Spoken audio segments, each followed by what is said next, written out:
Okay, guys, so let's start with the chapter 9, payment of tax.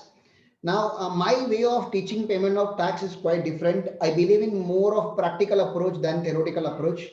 जब आप अभी articleship में जाओगे और क्या कहीं जॉब करोगे and if you have to pay tax, आप थ्योरी पढ़ के कुछ नहीं कर सकते. This is my assumption. Obviously, if you are smart enough, then you can read the theory and understand the practical. But let's do the practical first and then we can come and jump to the theory. और theory एक बार खाली देख लेना है बस, और फिर कुछ चीजें याद रखनी है examination perspective and the chapter will be over. So just to teach you, let me make you understand how do we pay tax on GST portal. So this is the GST portal, www.gst.gov.in. If you click here on the right hand side corner, there will be a login. They will ask you a login credential. So I'm putting my login details.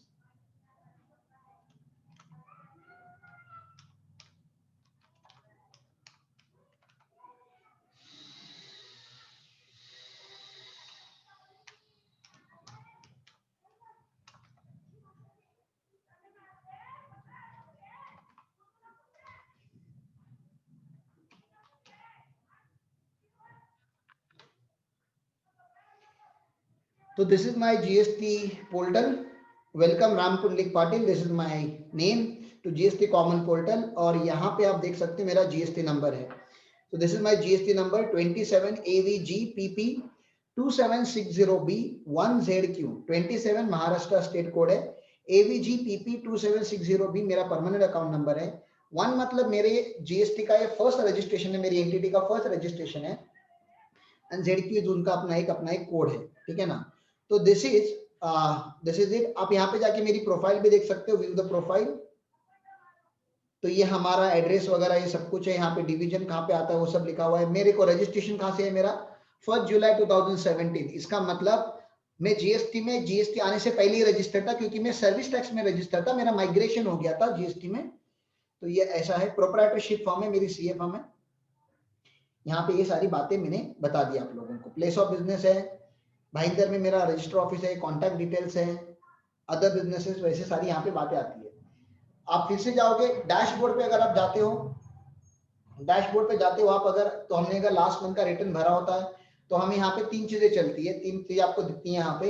Electronic liability ledger, electronic cash ledger और electronic credit ledger. ये 3 आपको नाम याद रखने, क्योंकि इस chapter में सबसे बड़े 3 ही आपके शॉर्ट नोट है. ये electronic liability ledger, electronic cash ledger और इलेक्ट्रॉनिक क्रेडिट लेजर. शॉर्ट में तो E liability ledger, E cash ledger और ई क्रेडिट लेजर, ऐसे भी हम इसको शॉर्ट में बोलते हैं, ठीक है ना. आगे चलता हूं. नेक्स्ट.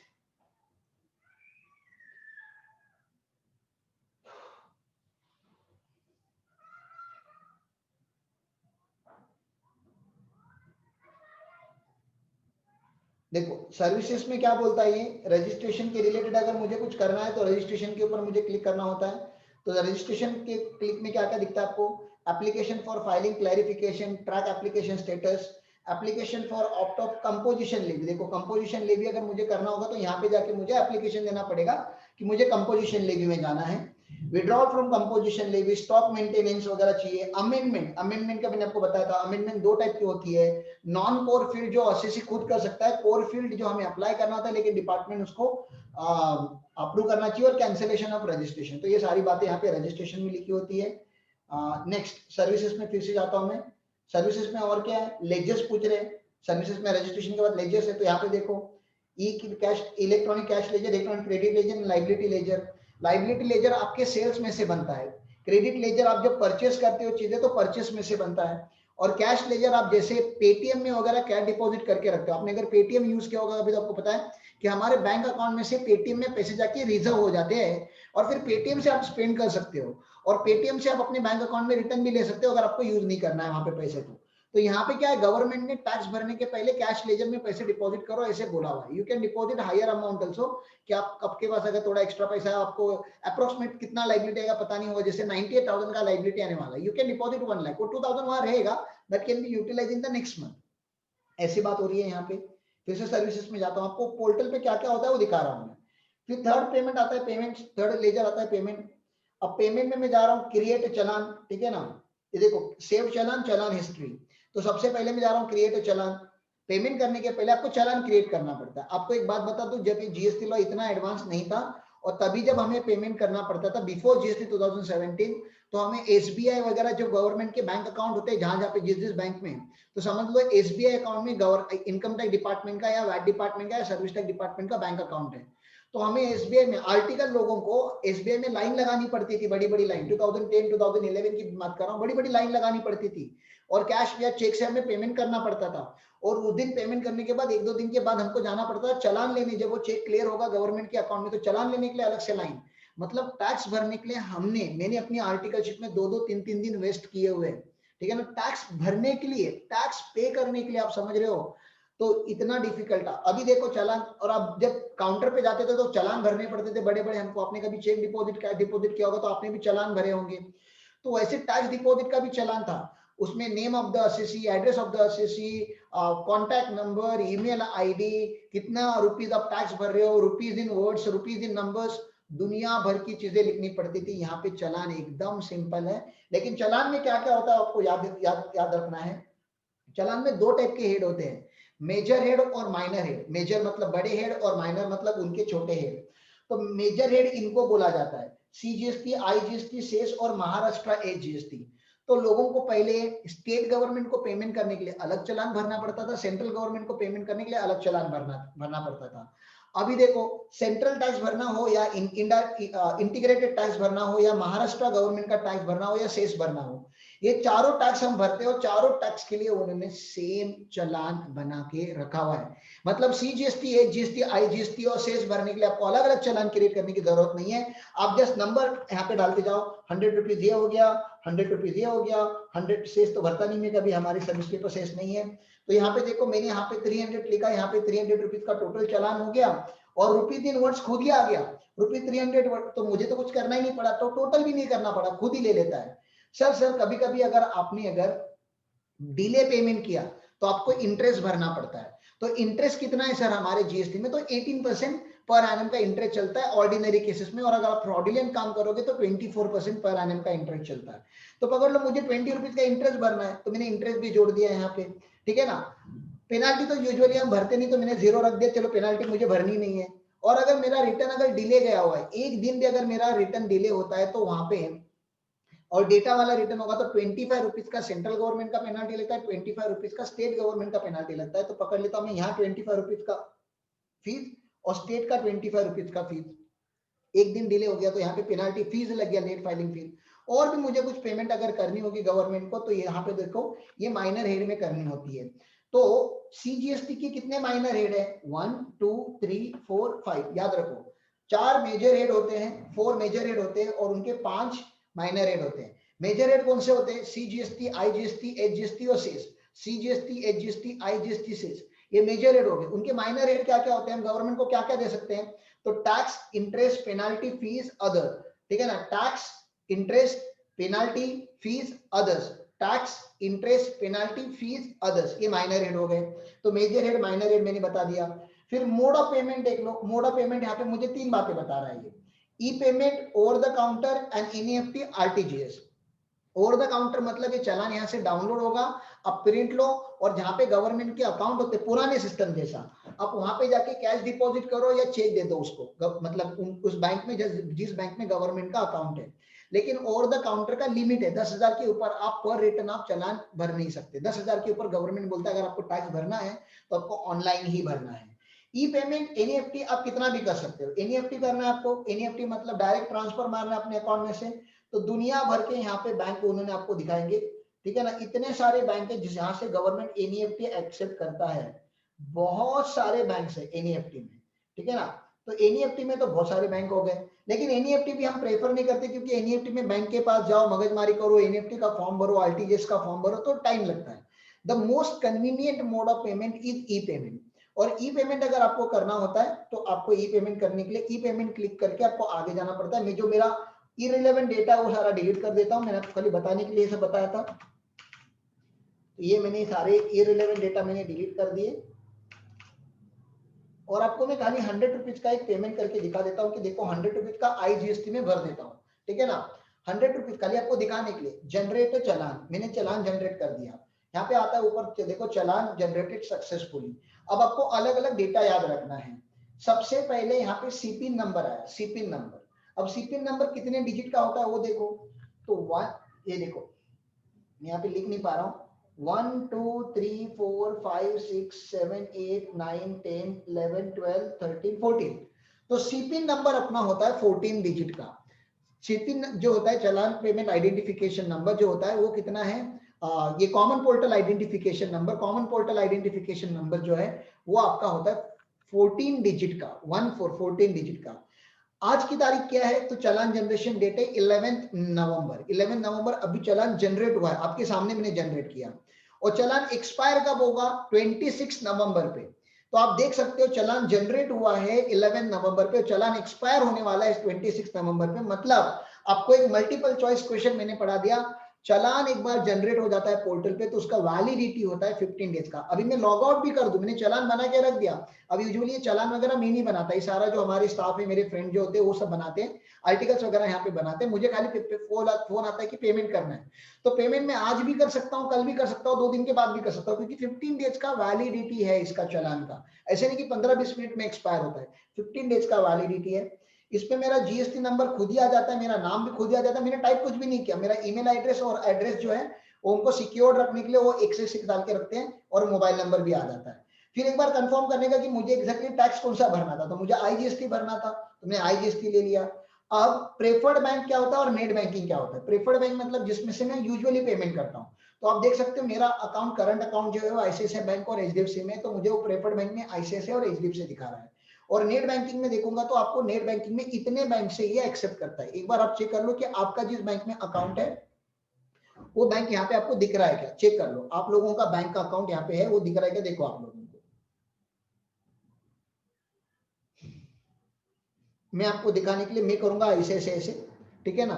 तो मैं आईसीआईसीआई पे कितने बैंक है आप जा सकते, मैंने आपको सिखाया कैसे देखना होता है। तो क्लाइंट अगर ई पेमेंट बोलता है तो क्लाइंट का यहाँ पे, नेट बैंकिंग अगर बोलता है तो क्लाइंट का जिस बैंक में अकाउंट है वो बैंक अकाउंट यहाँ पे होना चाहिए। कोई छोटे मोटे बैंक अकाउंट में अगर अकाउंट होगा तो यहाँ पे ऑप्शन में नहीं दिखाएगा आपको, ठीक है ना। तो ये देखता हूँ, मेक पेमेंट पे मैंने क्लिक कर दिया। अब मेक पेमेंट पे क्लिक कर दिया तो क्या होगा, आईसीआईसीआई का कार्ड निकाल के रख देता हूँ, शायद कार्ड कभी कभी यूज हो जाता है, ठीक है।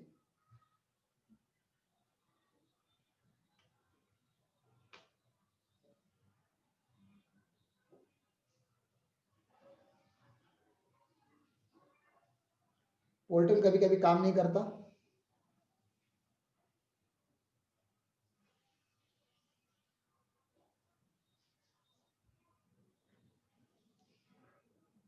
ये देखो चालान, सेव्ड चालान में जाके देखने का, अभी सेव में कोई नहीं है। चालान हिस्ट्री में जाके देखो, ठीक है ना। ये देखो इतना हमने टैक्स भरा हुआ है ये लास्ट 2 महीने में, कुछ तो अगस्त और सितंबर का एक टैक्स दिखा रहा है। एक 1000 रुपीज का पेमेंट गया था, एक 10,660 का पेमेंट गया था, एक 8,000 का पेमेंट गया था। ये पेड पेड पेड आपको दिख रहा है, कौन से डेट पे पे किया था वो भी यहाँ पे दिखेगा आपको, ठीक है ना। और ये अभी जो हमने पेमेंट हमने इनिशिएट किया था वो, मुझे यहाँ से आगे लेके क्यों नहीं जाने दे रहा पता नहीं। एक काम करता हूँ, नया बना लेता हूँ फिर से, कितना टाइम लगता है। क्रिएट अ चालान, आईजीएसटी भरना है मुझे, पकड़ लो 100 रुपीज का। ई पेमेंट में जाऊंगा मैं, generate a challan,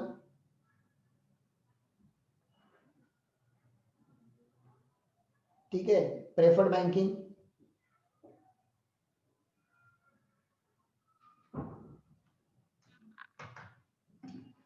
portal slow है तो आपको पेशेंस रखने पड़ते हैं, और मेरा इंटरनेट कनेक्शन इतना स्ट्रांग नहीं है।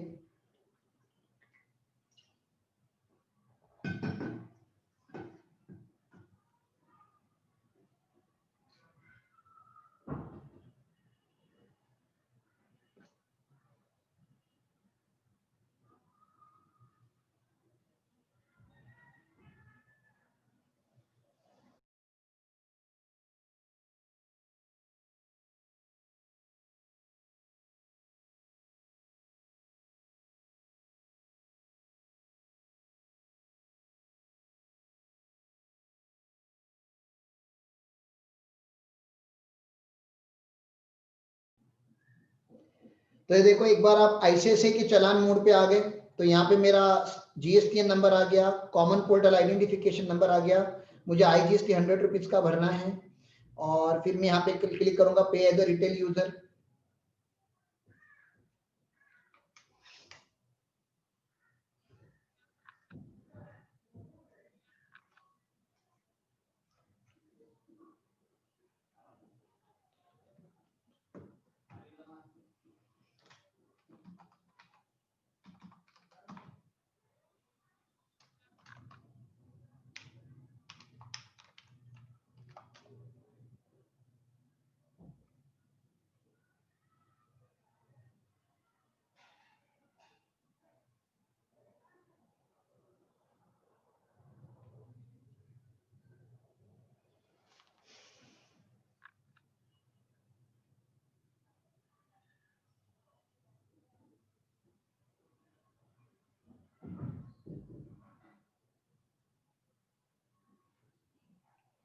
तो ये मैंने अपना सेविंग अकाउंट सिलेक्ट कर लिया और रिमार्क में डाल देता हूँ जीएसटी पेमेंट हो रहा है, ट्रायल पेमेंट दिखा रहा था आप लोगों को, और यहाँ पे कर दो आप submit. The payment was made successful, तो पेमेंट हो गया हमारा सक्सेसफुल। और ये चालान अगर डाउनलोड करना है तो आप डाउनलोड करके रख सकते हो अपने यहाँ, ठीक है। ये चालान डाउनलोड हो गया यहाँ पे।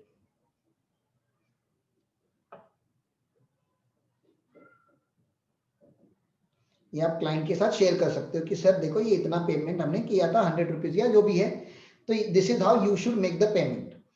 आई hope you understood how to make payment. और ये सब मुझे बताना था आप लोगों को प्रैक्टिकली मैंने बता दिया। फटाफट मैं आपको कुछ थियरी के पॉइंट से वो पढ़ा देता हूँ, ठीक है। थ्योरेटिकल पॉइंट देख लो अभी कि हमें पढ़ना कौन सा चैप्टर है, हमें पढ़ना है पेमेंट ऑफ टैक्स चैप्टर, ठीक है। कुछ डेफिनेशंस वगैरह वो काम की नहीं है, डायरेक्टली अपन अपने काम के कंटेंट पे जाते हैं।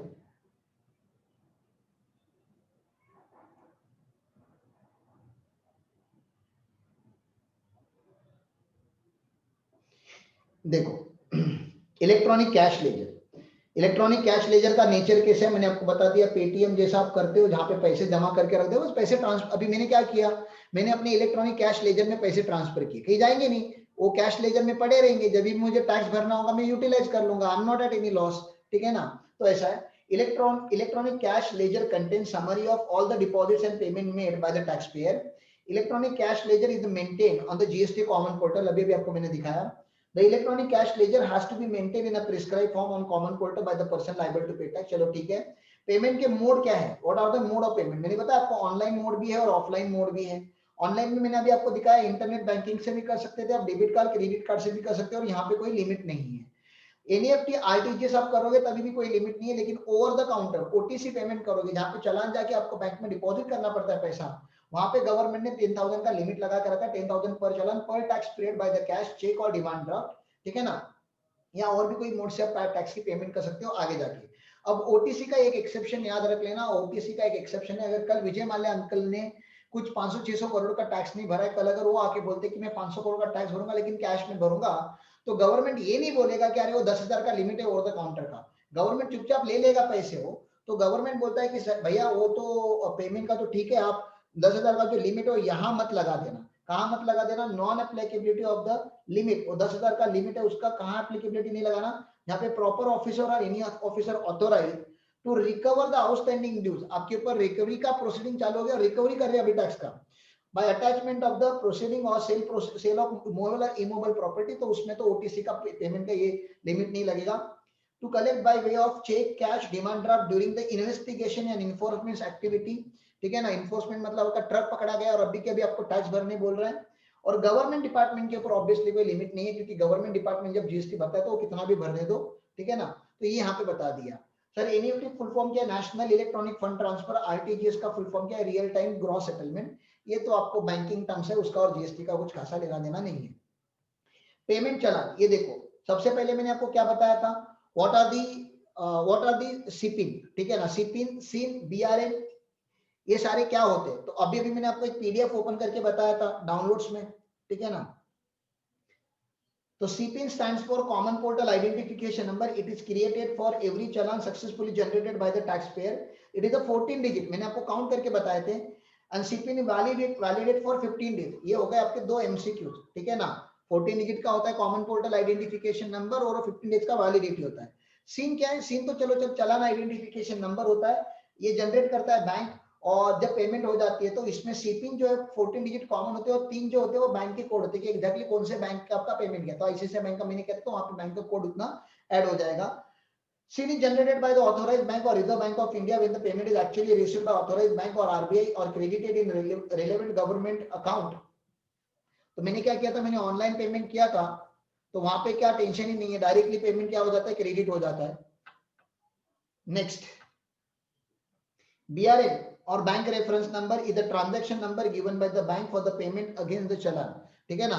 Bank reference number bank issue करता है जब आप पेमेंट करते हो. तो सर क्या सारी बैंक जो होती है वो ऑथोराइज सारी बैंक और बैंक के सारे ब्रांचेस के ऑथोराइज होते हैं टैक्स कलेक्ट करना? तो जी नहीं. इलेक्ट्रॉनिक फोकल पॉइंट ब्रांच जो होती है वो याद रखना, इसका ये फुल फॉर्म याद रखना, मल्टीपल चॉइस में फुल फॉर्म भी आ जाता है. ठीक है ना. Electronic focal point branch, these are the branches of authorised banks. तो सारी बैंक ऑथोराइज नहीं होती, जो ऑथोराइज है उनकी ब्रांचेस को ईपीबीएफ बोलते हैं, ईएफपीबी बोलते हैं. ठीक है ना. Authorized to collect payment of GST, each authorized bank will nominate only one branch as its electronic focal point branch pan India transaction. ये हो गया. Electronic focal branch will have to open accounts under the major head for the governments. Any amount received by electronic focal point branch toward the GST will be credited to appropriate account held by the electronic focal point branch. For NEFT and RTGS, RBI will act as a electronic focal point branch. चलो ठीक है. Are manual challans applicable allowed earlier for VAT regime? तो बताओ manual चालान अभी allowed है क्या? नहीं है, क्योंकि चालान कहाँ पे बनता है? ऑनलाइन बनता है. How many types of challans are prescribed? तो बाबा सिंगल चालान प्रिस्क्राइब्ड है, क्योंकि सारे टाइप के पेमेंट के लिए अलग अलग आपको नहीं करना पड़ता है. Validity of challan is for 15 days. तो मैंने बताई दिया आपको 15 डेज तक आपका वैलिडिटी रहता है चालान का. आप चालान जनरेट करके रख दो. आगे चल रहा हूं मैं. Manner of utilisation of amount reflected in electronic credit ledger. तो मैंने बताया यहाँ पे माइनर हेड और मेजर हेड लिखे होते हैं. तो आईजीएसटी है, सीजीएसटी है, एचजीएसटी है और सेस है. ये मेजर हेड हो गए. सर उसके माइनर हेड क्या क्या होते हैं? Tax, interest, penalty, fee and others. आपको जिस हेड में यूटिलाइज करना है उस हेड में आप पैसे डिपॉजिट करके रख दो. जब पहले ओरिजिनल लॉ बना था तो क्रॉस यूटिलाइजेशन अलाउड नहीं था, मतलब आईजीएसटी के सामने सीजीएसटी का पेमेंट आप यूज नहीं कर सकते, ऐसा था. ठीक है ना. अभी उन्होंने क्रॉस यूटिलाइजेशन अलाउ किया हुआ है, लेटेस्ट अमेंडमेंट है वो. लेकिन आपको फिर भी ध्यान देना है कि आपको आईजीएसटी में यूटिलाइज करना है तो आईजीएसटी में डिपॉजिट करो, किधर भी आप डिपॉजिट मत करो. ठीक है ना. Next, electronic credit laser. जब आप परचेस करते हो, जब आप परचेस करोगे, इनपुट करोगे, तो आपको इनपुट टैक्स क्रेडिट मिलेगा और आपका इनपुट टैक्स क्रेडिट जो होगा वो इलेक्ट्रॉनिक क्रेडिट लेजर में दिखेगा आपको. ठीक है ना. Input tax credit ledger, input tax credit as self-assess in monthly returns will be reflected in input tax credit ledger. The credit in this ledger can be used to make payment only tax and not other amounts such as interest, penalty and fees. ITC देखो, मेरे पास कितना भी ITC पड़ा होने दो, पकड़ लो मेरे पास ना 2 लाख का ITC है, 2 लाख का ITC, और मेरा करंट महीने का जो टैक्स है वो 80,000 ही है. 80,000 का मुझे टैक्स भरना है और 200 रुपए का फीस भरना है, फीस. तो सर मैं कैश में पेमेंट करूंगा कि क्रेडिट में करूंगा? तो ऑब्वियसली जब आपके पास 2 लाख रुपीज का आईटीसी है तो आप 2 लाख रुपीज यूज करोगे अगेंस्ट 80,000. 2 लाख रुपीज यूटिलाइज हो जाएगा अगेंस्ट 80,000. लेकिन जो 200 रुपीज का जो फीस भरना है सर, जिस आपका 4 डेज का जो डिले हुआ था उसका जो 200 रुपीज का फीस होगा, वो फीस तो आपको कैश में ही भरना पड़ता है. ये कैश लेजर से जाता है, क्योंकि इनपुट टैक्स क्रेडिट जो होता है वो खाली 2-3 बार और बताऊंगा. इनपुट टैक्स क्रेडिट जो होता है उसके सामने आप खाली टैक्स की लायबिलिटी कट कर सकते हो. आप फीस, पेनाल्टी, इंटरेस्ट आप उसके सामने भर नहीं सकते. फीस, पेनाल्टी, इंटरेस्ट भरने के लिए आपको कैश लेजर ही यूज करना पड़ता है, कैश ही डिपॉजिट करना पड़ता है. तो इन्होंने यहाँ पे वो लिखा हुआ है. ठीक है ना. इलेक्ट्रॉनिक क्रेडिट लेजर के बारे में बताया हुआ है. मैनर ऑफ यूटिलाइजेशन मैंने आपको 7 स्टेप मॉडल पढ़ाया था. अगर आपको पता है तो 7 स्टेप मॉडल अगर आपको याद आ रहा है तो अच्छी बात है. देखो यहाँ पे मैंने लिखा था, फिर से एक बार लिख देता हूं, मुझे कोई लिखने में कोई प्रॉब्लम नहीं है. 7 स्टेप मॉडल मैंने आपको मैनर ऑफ यूटिलाइजेशन में पढ़ाया हुआ है. स्टेप 1 में हमें क्या करना होता है? स्टेप 1 में हमें आईजीएसटी यूज करना पड़ता है, आईजीएसटी के सामने.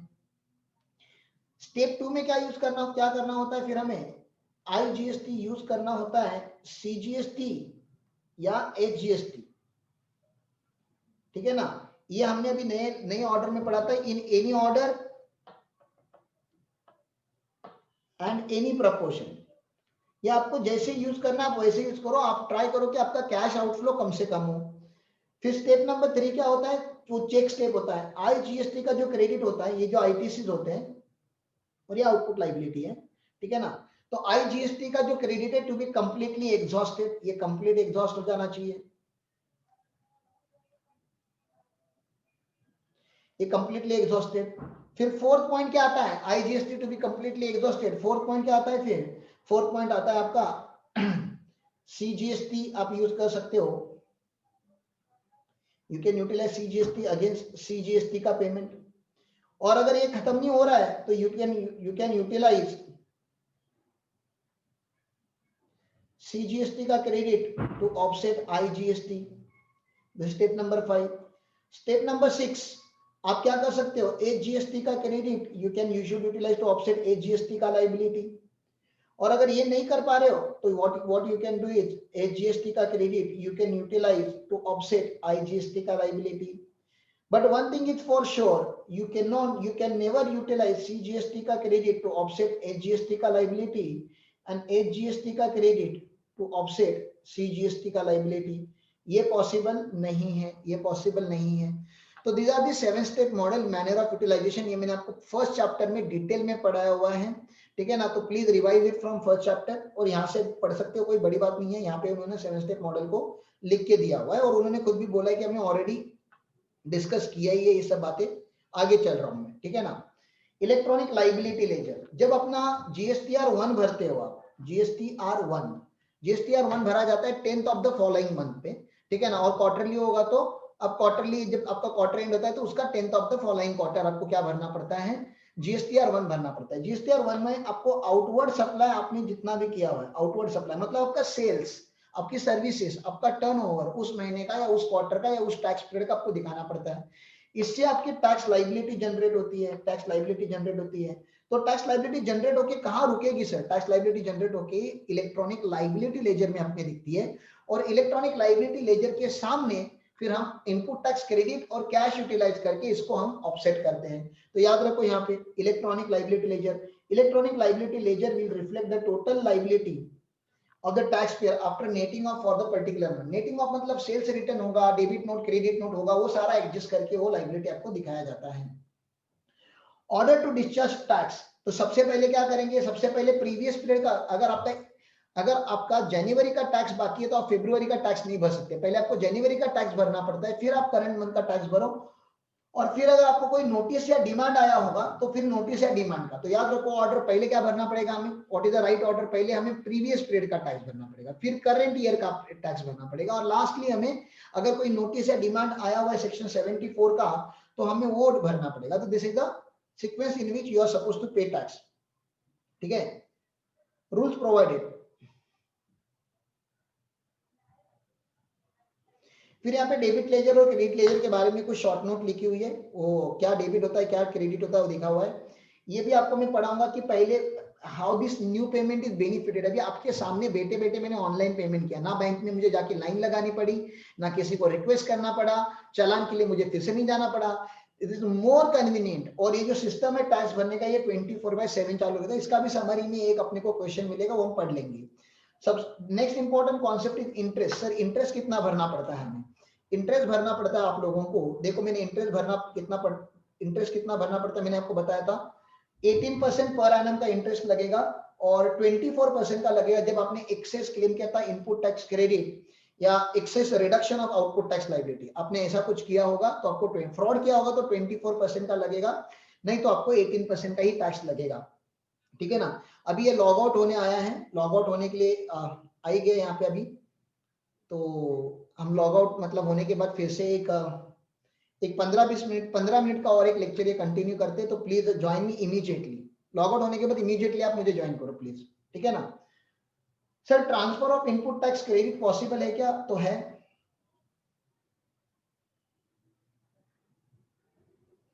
Transfer of input tax credit possible है, नॉट पॉसिबल ऐसे नहीं, अमालगमेटिंग कंपनी का अमालगमेटेड कंपनी को ट्रांसफर हो सकता है, फादर का सन को हो सकता है, input tax credit, registration number नहीं, बिजनेस कंटिन्यू होता है तो transfer of input tax credit का भी यहाँ पे प्रोविजन लिखा हुआ है उन्होंने।